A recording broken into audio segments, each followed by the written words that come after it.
திருச்சியில marriage function போயிருந்தேன். போற வழியில மதுரையில தளபதி மாநாடு நடந்த இடத்தையும் பார்த்தோம்.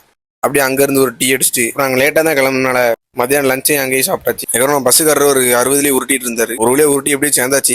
நாங்களும் ஒரு சில தமிழ் சேசிங் சாங்ஸ் எல்லாம் போட்டு பார்த்தாச்சு. அப்படி இருந்து ஒரு லேட்டா தான் இறக்குனாரு. இதான் நம்ம வந்திருக்க மாட்டோம்.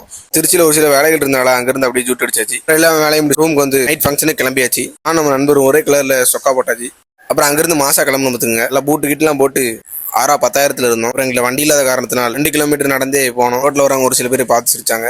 அப்படியே 10,000 மைனஸ் ஆயிடுச்சு. அப்புறம் ஒரு வழியில வந்து ஒரு சில வேலைகளை முடிச்சுட்டு ஃபங்க்ஷன்ல ஓரளவு ஜாயின் ஆயிடுச்சு. அப்புறம் வீடியோகிராஃபர் எல்லாத்தையும் குரூப் போட்டோ எடுத்துட்டு இருந்தாரு. ஒரு வழியா ஒரு சில போட்டோஸ் எல்லாம் முடிய அப்படியே கோயில இருந்து டைரக்டா நடந்து மண்டபத்துக்கு போயிடுச்சு. சாப்பிட வந்த பசியில சில சாப்பாடை வீடியோ எடுக்க மறந்துட்டு கைஸ். சாப்பாடு தரமா இருந்துச்சு கைஸ். ஒரு பேக்கரியே இலையில வச்ச மாதிரி இருந்துச்சு. அடுத்தது நம்ம அண்ணன் தான் புதுமாப்பிள்ள.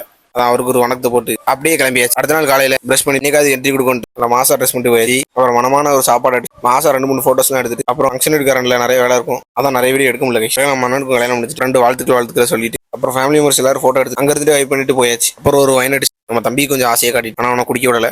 அவன் பார்க்க நான் ஏதோ இருக்குன்னு மட்டும் எனக்கு தெரியுது. அப்புறம் நாங்கள் உட்காந்துட்டு 2வது வைன் அடிச்சாச்சு. அப்புறம் சாப்பிட கிளம்பிட்டோம். இது ஒரு முட்டை. நான் தூரத்துல இருந்து பார்க்க இது லெமன் நினைச்சிட்டாங்க. அப்புறம் மனமா இலையில சாப்பாடு போட்டோம். நாங்கள் மனமா மரட்டடி அடிச்சாச்சு. சாப்பாடு உண்மையை டேஸ்ட் பக்காவா இருந்துச்சு. அப்புறம் நாங்கள் கொஞ்சம் ஃபோட்டோஸ்லாம் எடுத்தோம். நல்ல கேமராமேன் அப்படியே ஸ்டேஜுக்கு போயிட்டு பொண்ணுமா அப்படியே வாழ்த்து. அப்புறம் அக்காவும் மச்சானும் ஃபன் பண்ணிட்டு இருந்தாங்க. ஒருவழியா ஃபங்க்ஷன் அப்படியே நல்லபடியாக முடிச்சுட்டு நான் சோகமா அந்த இடத்த காலி பண்ணி போறேன். வண்டி அப்படியே தூத்தி விட்டாச்சு.